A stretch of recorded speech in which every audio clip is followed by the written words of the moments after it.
আসসালামু আলাইকুম, সানিয়া ব্লগে সবাইকে স্বাগতম। আর এই তো রাতেই তো খিচুড়ি রান্না করা হয়েছে। আর এই তো গরম গরম খিচুড়ি ধোয়া ওঠা, আর এদিকে বেগুন ভাজছি, আর হলাম ডিম ভাজা, আর ওইটা আলু ভর্তা। আসলে এটা নিয়ে আসবো। আর এতে এগুলো, আর এই প্রচণ্ড শীত, এই শীতের মধ্যে খিচুড়ি খেতে অনেক মজা। আর এই তো এখন বেড়ে নেব। এদিকে খিচুড়িগুলো বেড়ে নিয়েছি এই তো খিচুড়ি খাওয়ার জন্য। আর এই যে আচার, তো সব কিছু।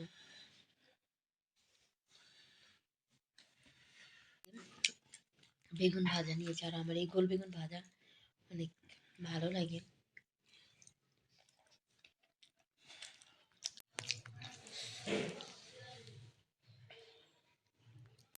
আর এদিকে যতটুকু পেরেছি খেলাম,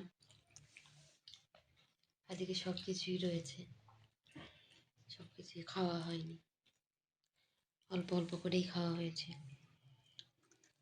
রাতের খাওয়া দাওয়া শেষ করা হলো।